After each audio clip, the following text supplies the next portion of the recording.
Well, welcome. I am Manuel Aragon. I am the Community Engagement Manager for Lighthouse Writers Workshop.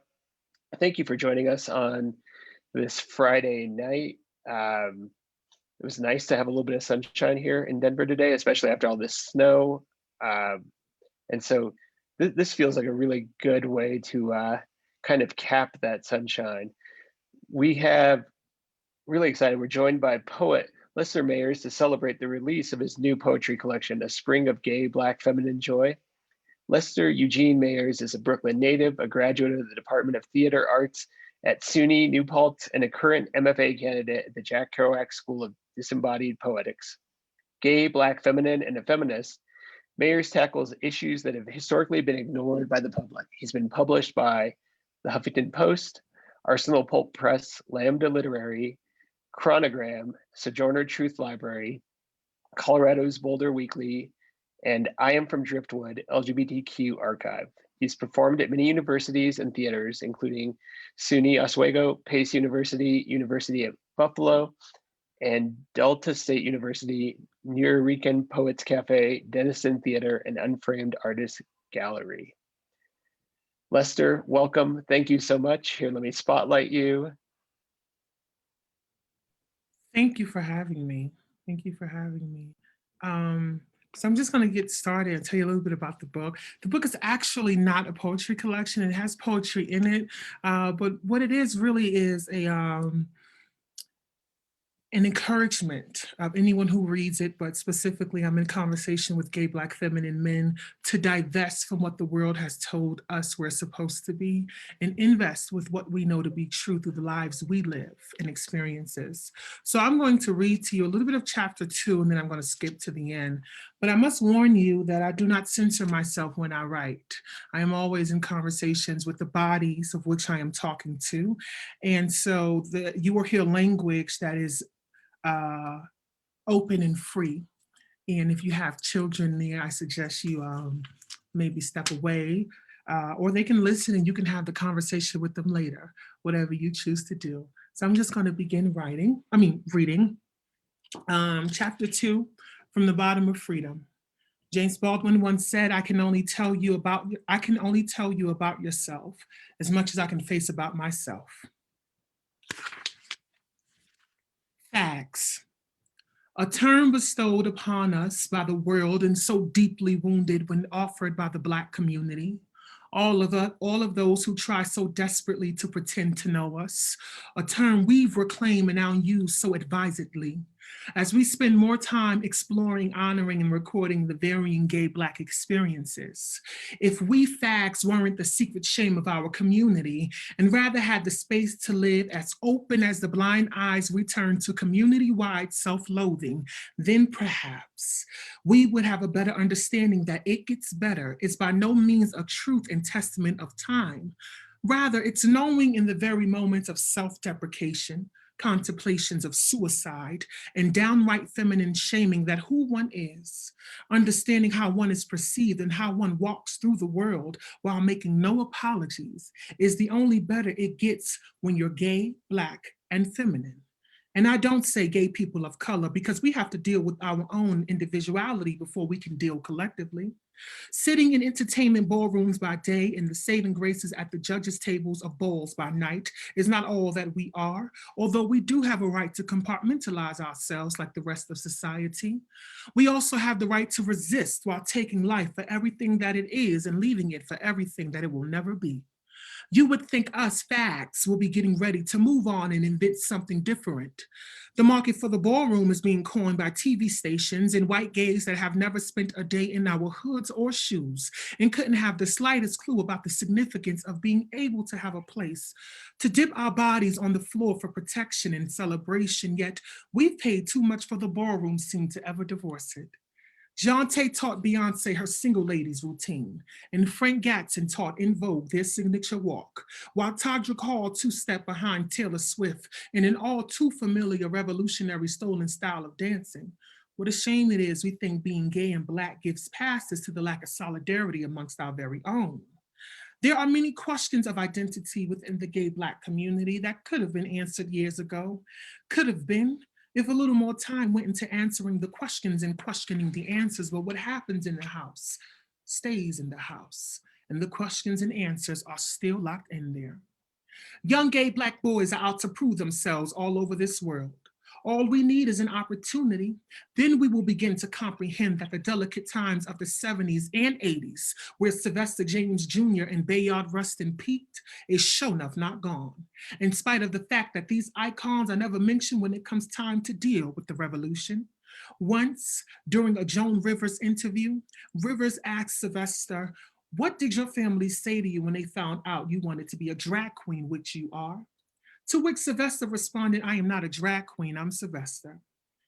Rivers' continuing tone suggested Sylvester had confusion within his identity. Sylvester was not hard to understand if you understood Black people in general and femininity specifically. Such a question would not have been posed. Black people who do not specifically understand queer Black people do not understand Black people in general. I don't blame those that get hung up on the daydreams of subtle and outward homophobia disappearing, or the world truly accepting us only when our stories are profitable. I understand the survival apparatus of "I'm going to get mine and you get yours," when what you have to get is always less than what you have to give. I know some of the readers reading this that is probably in fact gay and Black are pissed, uncomfortable, and ready to fight me. I say good, because any piece on the gay Black experience ought to deal with gayness and Blackness, or femininity and Blackness, and the complexity of it. We are a complex group of people. But like a student attempting to solve a complicated math equation, confronted with an invisible clock and anxiety, eventually the math equation will purposely, wrongfully be answered for the sake of moving on and moving on up to check it off the list. James Baldwin said people invent categories in order to feel safe. White people invented Black people to give white people identity. Cats who consider themselves straight invented faggots so they can sleep with them without becoming a faggot themselves. If you're a writer, you are forced to look behind the word, into the meaning of the word. You're responsible for what that word means. You have to find a way to use that word and liberate the energy of that word. So, redefining. This undeniable, unproven, erroneous truth and myth that has been circulating the Black community in religious halls will have us believe that our sexuality was once hetero. That is, until a rape came along.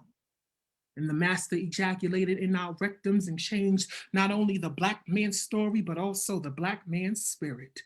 We are a whole group of people, fractioned into personality, posing the question through our natural beings of existence: how can one separate the body from the spirit? Gay Black feminine men are not another type of men, we are men.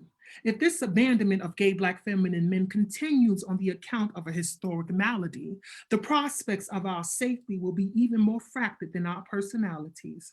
Why is it that gay Black sex workers end up dead in LGBTQ plus activist and political fundraiser Ed Buck's California home, yet no one asks the obvious question of why? Why are children and toddlers that show feminine attributes are thrown against walls, out of windows, and out on the street without ever having a chance to say, "I am who I am"? It's funny.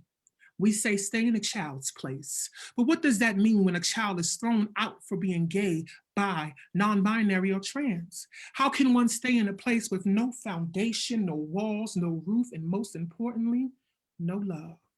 Either way, the child is vulnerable to being blown by the winds of danger. The Black LGBTQ plus community has created not only the dance style known as Vogue and the songs that accompany it, but we also created families of many colors, generations, sexes, and gender expressing identities. This choosing of a family is not something we struggle to do, but it is something that is divinely placed in our destiny. It has been passed down from enslavement times. Black people survive off the extended family through religious relations, musical celebrations, living under one roof, or yearly family reunions spawning over 5 generations deep. So, if ever you see a happy, well-fed, clothed parent with a homeless, hungry, and unkept queer child, know that you are not actually seeing a happy, well-fed, clothed parent, but indeed a faggot. And then ask yourself, what exactly is a faggot? What exactly is a parent? Can one embody the title if they do not embody the definition? Sapphire, the writer of Push, once wrote, "Mama say homos is bad people." But mama, Homo's not the ones who rape me. And what do that make you? Homo's not the ones who let me sit in class all them years and never learn nothing. And homo's not the ones to sell crack to people in Harlem. I wonder what Oprah got to say about that. Lots of lost questions deserve to be answered and can be if we find the time. And yes, I am consciously weaving the many Black vernaculars in and out of this critical moment because I realized the moment you institutionalize a problem, you relinquish any chances at ever solving it. And I'm going to skip over to the end because I think it's important to not only put the complexities of the experiences on display as it relates to pain, but also love. So here we go. James Baldwin once wrote yet again, your crown has been bought and paid for. All you have to do is put it on your head. We are gay Black feminine men. We are beauty. We are tender. We are hope. We are trust. We are home. We are a first date to a long, loving marriage. We are the final note Sylvester James Jr. never got to sing. We are the book James Baldwin never sat down to write. We are the love album written just for us, sung by the gay Black male choir in New York City. We are the color Black. We are the color yellow. We are the wedding cake of two men sketched when we were children. We are fathers of future gay Black feminine boys. We are therapy. We are not suicide. We are not blood on the ground. We are not confused. We are not alone. We are not a simulation. We are not funny acting. We are not an accessory. We are not personal debasement. We are not America's glue to retain conviction of ignorance. We are not inflections of social bargaining to feel alive with death behind the meaning of our names. We are not invisible. We are not scared of winter because we've got no place to go. We are a spring of gay Black feminine joy, out to define ourselves from the center of ourselves. And with gratitude, trust, joy, and tenderness, Lester. Thank you. Thank you, Lester. That was powerful. Thank you. And I'm going to remove you from Spotlight and we can, ooh, I know that can get a little... I'm so used to it. I want to open it up to audience questions before I ask my own question. So anyone, you can feel free to unmute yourself. If you don't feel comfortable unmuting yourself, you can drop your questions in the chat.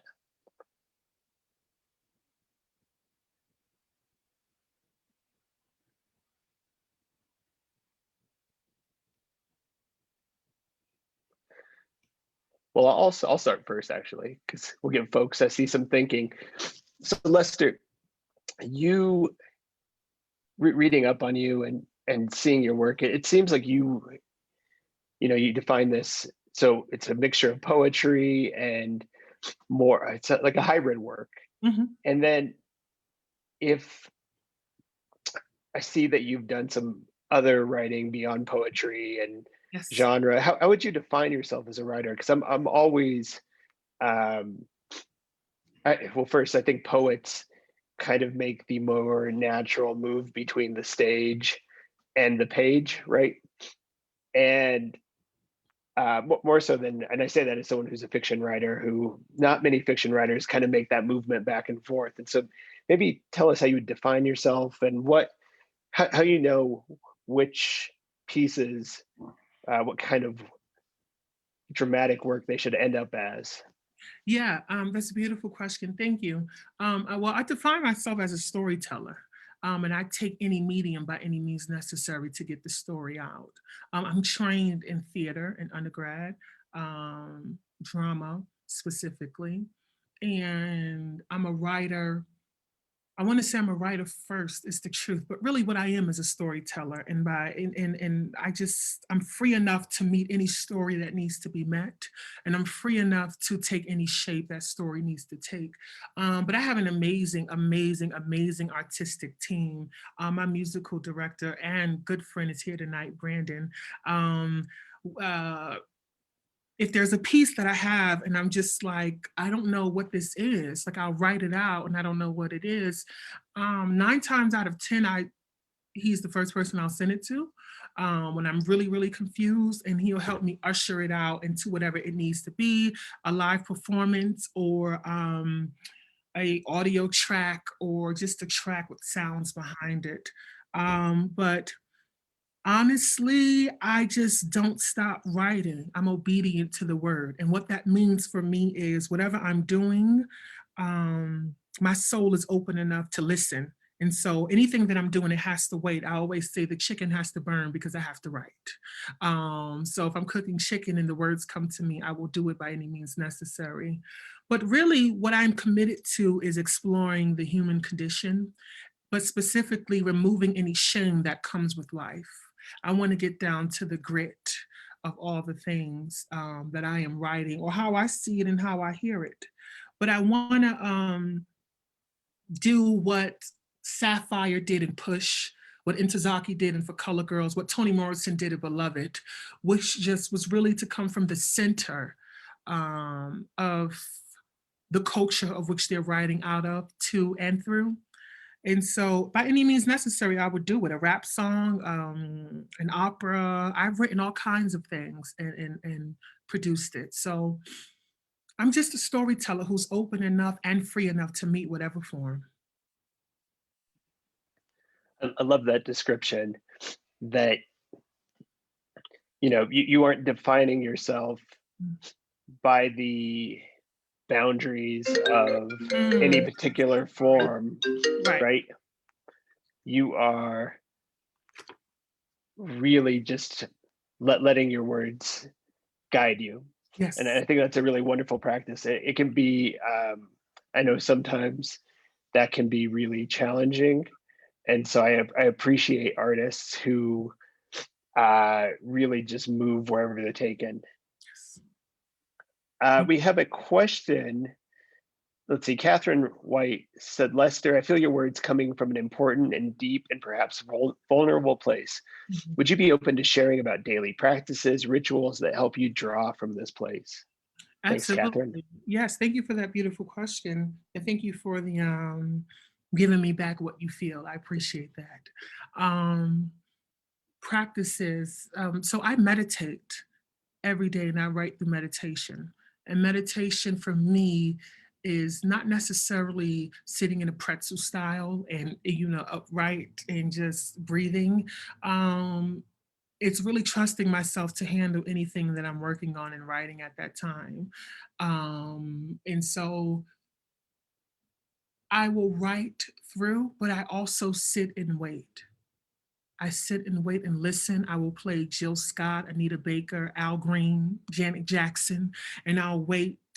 And I let the rhythm of music incite whatever it is that I'm feeling to bring the word up. I really can't explain inspiration and I really can't name it. But it's the same place I would imagine you love from. It's the same place you heal in pain from. And it's the same place you feel pain. You can't describe it, it's ineffable. But you know it when it happens and you're obedient to it when it does occur.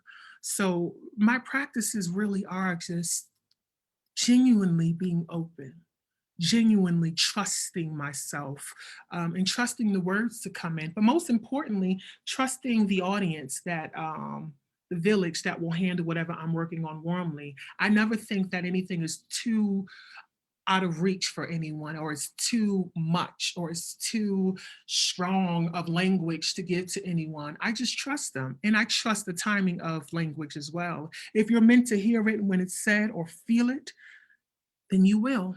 If you're not, medicine for when you need it.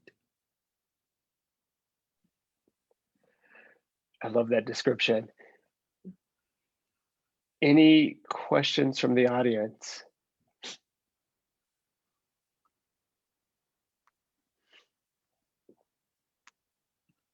Okay, I'm going to steal another one while I'm waiting.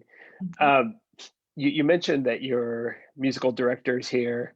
Will you talk about kind of your collaborative process and how the two of you work together and how your work transforms when it moves between the two of you?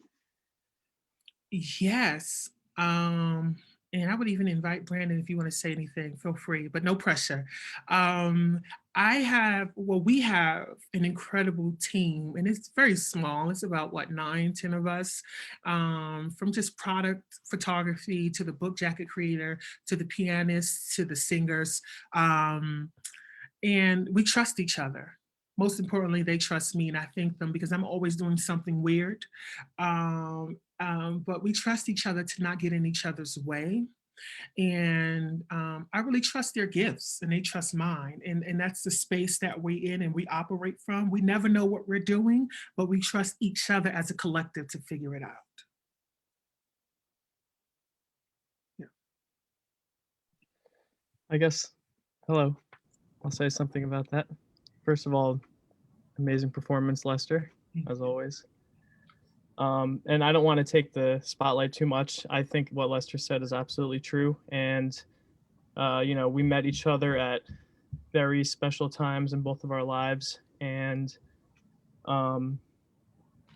the creative process is very symbiotic. And as Lester said, we trust each other and we work off of each other, and it's very fluid. All the performances we do are different to an extent, and like Lester said, we just trust each other, and very like Lester said, he can't really explain where inspiration comes from. So in the same way, that creative process is just kind of like a product of whatever day it is and whatever we're feeling that day. So, but Lester is a fountain of inspiration and creativity. So it's never too hard to latch on to something and make it into something more. So Thank you. Incredible. You're incredible. Thank you. Thanks, Brandon. I'll remove you from the spotlight now. So let's see, Annette, looks like you have a question. Yes, Lester, so enjoyed that. Oh my goodness. I was trying to remember so many words that you said, and of course they flowed through me, but there was a section of your performance where there was beautiful repetition. You said, I'm not an accessory, I'm not this, I'm not this. And it reminded me of preaching, right? Mhm. And it also made me think of kind of the James Baldwin connection that you may have there. But can you speak to any of that? I thought it was very effective, that form that you used. And I'd love to see the poem and revisit some of those lovely words that you used about what you are not. And then you said what you are, which was so powerful. Thank you. Thank you for that. That's a high compliment because I learned speaking patterns specifically, and this probably would come at no shock, from Maya Angelou. Just listening to her nonstop and just breathing in her essence over the years. But more so, in the Black community, I'm from Brooklyn, and that cadence, that language, that volume, that switching of tones is natural. We all do it. No matter who you are in Brooklyn, you tend to pick that up. But I started to embrace that voice, that preaching spirit. When I was writing my first book, 100 Poems for 100 Voices, I went to Mississippi, and I went to Mississippi to write, to go to the slave plantations, but most importantly, to visit Emmett Till's not only gravesite, but the store where he was falsely accused. And I made a decision that day when I went out there, or that week. Every time I hit the stage, quote unquote, or open my mouth to talk, I will use every power. For every Black body that did not get justice, for every Black body that did not get a chance to wake up one morning and realize what freedom was, and can be and is, and how we can give it to ourselves. And so the liberation for me is just really honoring both the dead and the living.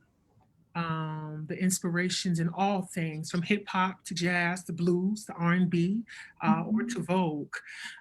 So I take that with me everywhere I go. Yeah, very well. Thank you. Thank you. Any other audience questions?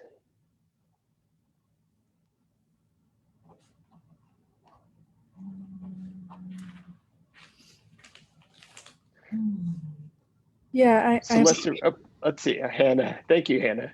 oh, I'm sorry, unexpected guest.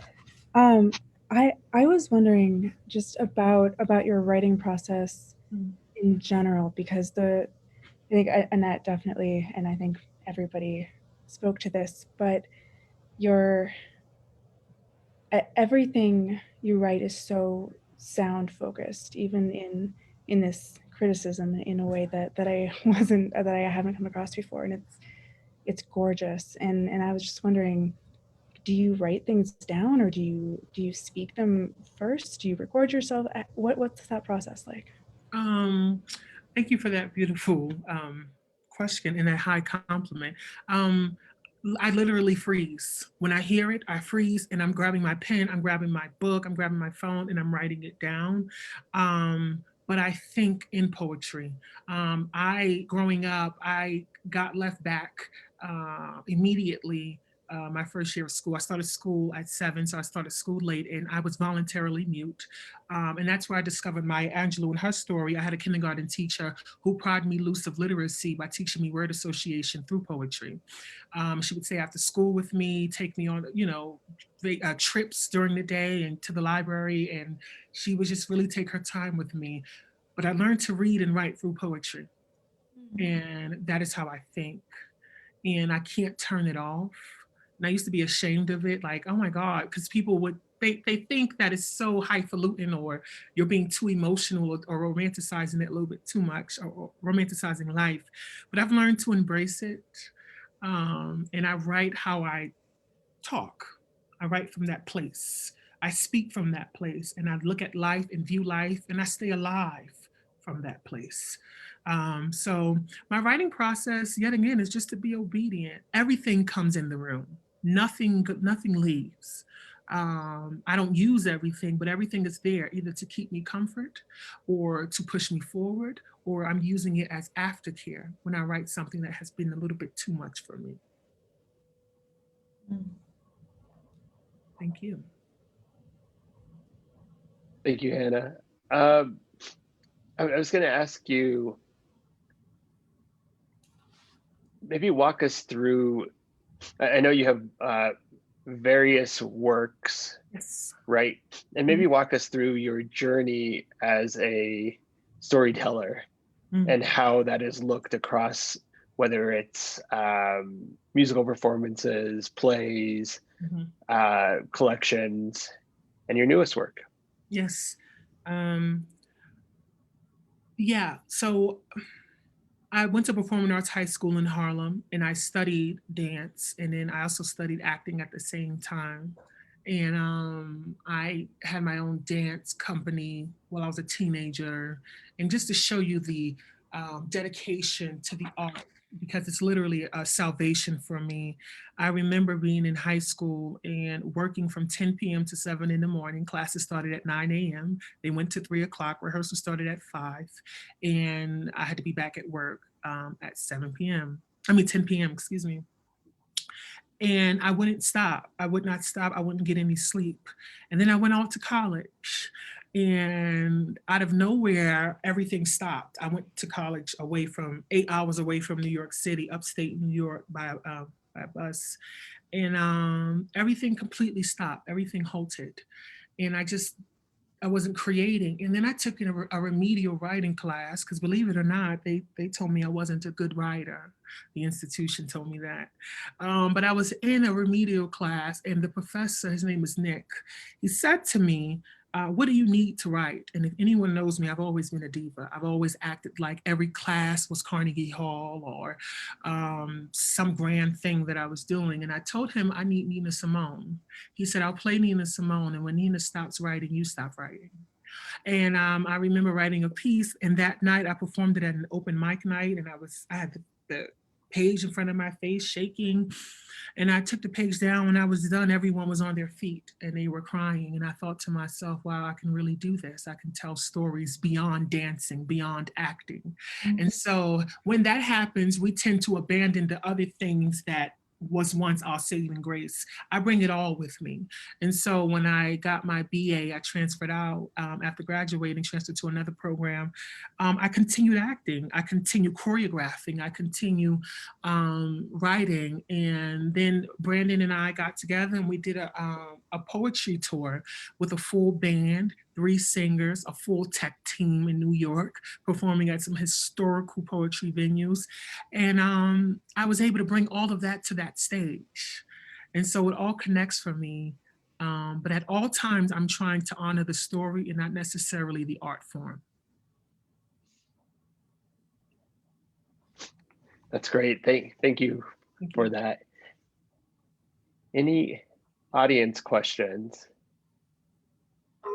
Well, I mean, you were just talking about it, and I found that interesting from the very beginning, his intro, and you just worked your way back into it, where you're talking about going into New York and playing these, historic venues, and you mentioned the Nuyorican, and that's such a place. Do you still have any kind of relationship to the Nuyo? Because I know it's been such an important space for so many people. Yeah, yes. So to be truthful with you, I didn't work with the venue. I purchased the theater for that evening. I rented the theater out. Yes. So I have this thing that, and I hope you all can feel my heart and know that I'm not coming from a place of boastfulness. But one of the things Brooklyn taught me was we don't wait, we create things ourselves. And so ever since I started getting rejections from publishers and agents and whatnot, I never waited. Everything I published, I self-published. Every venue, every concert we purchased out, we got our money together, we rehearsed on our own time. Everyone was paid by the money we made, and we just kept it circulating. And that's sort of the hustle out of New York. And I stay up to date with what the Nuyorican is doing because I have a friend or two who performs there weekly. But I kind of, in my career, I have been pushed into claiming the center of myself and my career and the art that I create,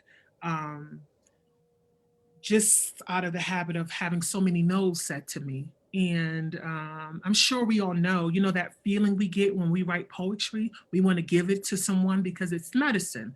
All of my work I consider to be medicine. So when I'm done writing or I'm done creating or the video is done or the show is done, I want to get it out to the people as quickly but as impactfully as possible. Yeah. Yeah. Oh, that's great. Yeah. Thank you. Thank you for sharing that, Lester.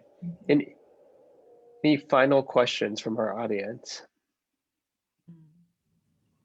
I could jump in again. It's Yeah, Annette. Annette. So I was so enjoying this evening with you. I'm wondering, I mean, you have so much creativity every minute, it seems like. Do you have a big woolly vision for something you'd like to do in the future that you haven't done yet? Or do you take your creativity impulses as they come and go with the flow? Yes, I do both. So I'm working on something right now that I feel comfortable to talk about because it's out of my hands. I've written a choreo poem about 6 bodies who come to terms with the sexual trauma they've experienced. They begin to enjoy things that arise and arrived out of the sexual trauma, and they usher their way into healing. And it's a choreo poem, like for color girls who considered suicide when the rainbow was enough. It's founded off Intozaki Shange. And this choreo poem, which is a play of poetry, it really takes these 6 brown bodies on the journey. The choreo poem is done completely in the nude. And it's a theater piece that allows people to really be honest. It's bedroom language turned inside out. Right now, I'm really interested in so much, but one of the things I'm interested in is shame. I think too many people, I used to work at a hospice in Boulder. And I think too many people die with shame. And I want to usher my audience, if possible, into a place that can allow them to name themselves honestly, no matter what they risk by doing so. And so that's what I'm working on now, or almost finished, but a play is never done, obviously. So I'm still working on it and probably will be going to another level really soon. But I'm also working on a collection of short stories as well. I'm interested in friendship, real friendship. And one of the stories that I'm completely done with that it feels good to talk about is one about, it's called High as a Rainbow. And it's about 4 friends that meet in a group home in Lower Manhattan, and they grow up and they find sanctuary in each other. And those stories like that, I want to put love back into the community. And I also want to put power back into the community, which is what the choreo poem does for me. But I'm always being obedient, always, always. And finally, what I'm working on right now, that will probably be the book that I try with the publisher once more. The book is called I, Lester, Meditations from Downtown Denver, Colorado. My time is almost up here, meaning I'll be moving in a couple of months. Well, who knows with COVID, but that's the plan. It's about meditations, and it's me waking up every morning and being still for 2 hours and writing through anything that I'm dealing with, posing questions to my dead parents, asking them about my identity, and then posing questions to myself. And the whole goal is to arrive at love for myself, the kind of love nobody can sneak up and take away, the kind of love that can't be stolen in the middle of the night. So I'm just really working on being open. Everything brings me back to openness. Thank you. Thank you. And if it's okay, before we end, I would like to read a poem in honor of Black History Month. Yeah. Yes, Yes. we would love that. Perfect. I'm going to read a poem from my first book. It's called An Ode to the Sounds of Blackness. It's called 100 Poems for 100 Voices. This is available on my website and also Amazon ABE Books. This is called An Ode to the Sounds of Blackness. When Ray Charles asked, "Come live with me and won't you be my love?" Gladys said she's leaving to be with him on a midnight train to Georgia. Aretha politely demanded, "Will you call me the moment you get there?" And Toni Braxton responded with, "Maybe." John Legend said he'll think about it, and Aretha Franklin circled back around with, "You better think." The Black sound started a war between the East and West while leading thousands from the South to freedom. The Black sound is the culture, the revolution, the solution, and the bigotry. If we say no more, the soul of America will cease to exist. Because the Negro spirituals didn't stop with the blues, and the blues didn't stop with hip hop. Only those in touch will recognize the pattern, the same cry, the same wants, the same needs, just written, spelled out, and delivered differently. Biggie Smalls said it was all a dream, and Meek added a nightmare too. After Teddy said it was time to wake up, Soul to Soul regulated us back to life, back to reality.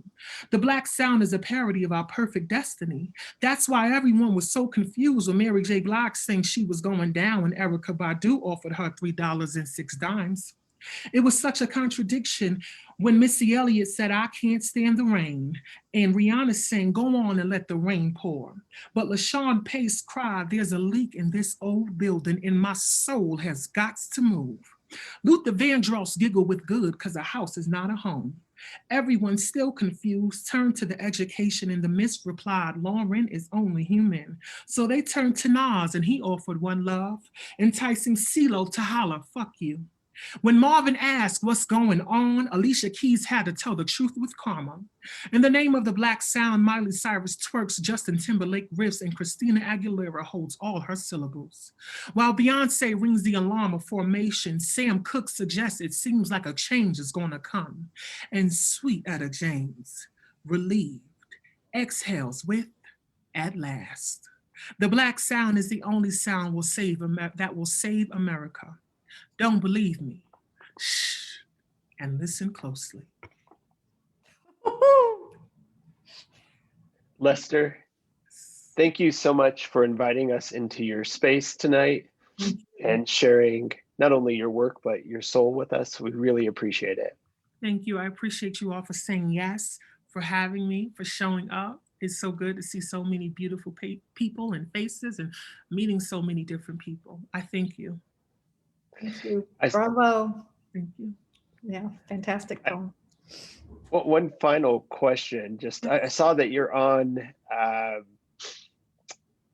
let's see, looks like tomorrow you're going to be doing a performance on Clubhouse. Yes. And maybe you can tell us what to expect. And for those who aren't familiar with the social platform, you can also give it a shout out. Yeah, so Clubhouse is a voice platform. You don't see faces, you just hear voices. And my username on it is Mayers Lester, which is my name, and it's on my website. What you can expect tomorrow is just more soul giving, a little bit of tribal music from one of my live shows will open the piece. And I will then go into reading different parts of A Spring of Gay Black Feminine Joy.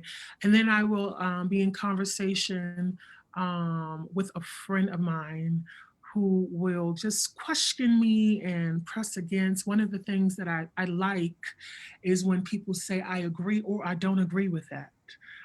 Because that's why I write. I don't write for everyone to be like, oh, I loved it, it's so true. I write to start stuff.